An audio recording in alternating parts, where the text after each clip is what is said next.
Perhaps one of the most important rules or theorems that we have that it's associated with probability is Bayes' theorem. And I've kind of alluded to it in the other videos that we've done here, but the idea with Bayes' theorem is that we need to be able to go through and find all potential outcomes. And if I can determine the potential outcomes and I can draw it off into this tree or this Bayesian tree, that if I can draw all of the chances out there of possible outcomes into this tree, then I can back into any conditional probabilities or multiplication probabilities or complements or whatever else that's associated with it. So Bayes really just was some of the things that I've been working with all along. Again, drawing a picture, developing a scenario. If you look at example 4.6 in your textbook, it gives an example of a lie detector test. And the point that the example 4.6 is using is that people tell the truth 99% of the time, however 1% of the time they lie. However, from a total probability rule standpoint, again, 99% come into this category, 1% come to this category. Again, this is a Bayesian tree, just like we had before. So did they tell the truth?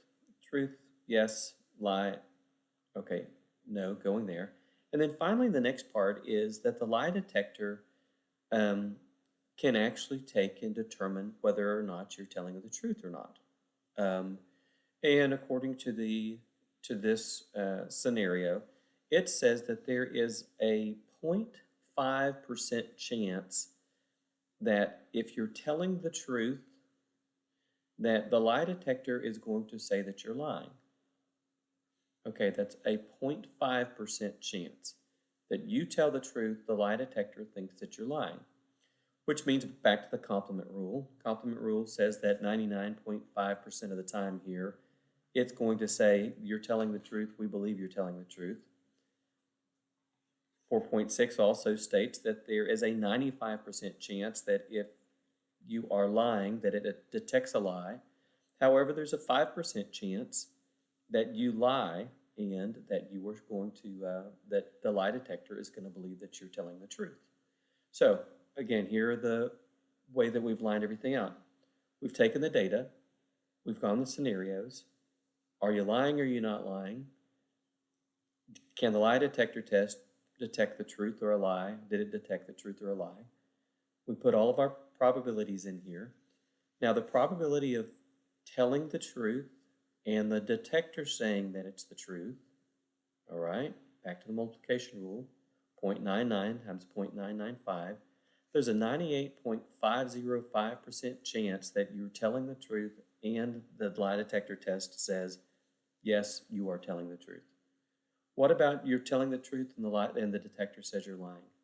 Wow, well that's 0.99 times 0.005.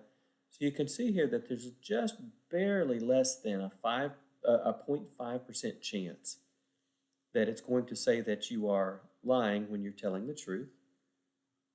What about the chance that you're lying and the detector says that you're telling the truth? Well, that's 0.01 times 0.05. So again, this is a very, very, very small chance that you're lying and it says you're telling the truth. And then finally, the last part, you're lying and it says that you're telling a lie, is this percentage. So once you have drawn everything out here, you can go through and answer any question that the book is going to ask you. What's the probability the lie detector says truth? Well, the probability of the lie detector saying that you're telling the truth is this path for truth, 0.98505, and this path, right? Because it does say that, that you're telling the truth here. So 0.89555 is the total number of times that you're telling the truth. And then it says, what's the probability that the lie detector says that we're telling a lie? Well, that's either the complement or it says we're telling the lie here, 0.044 or 0.00495. Also a lie here. Okay, so we can calculate these things here to determine when we're telling the truth, when we're lying. Or if the book comes in and says, wait a second, what's the probability the individual told the truth, but the detector said a lie? So the probability that the individual told the truth, right here,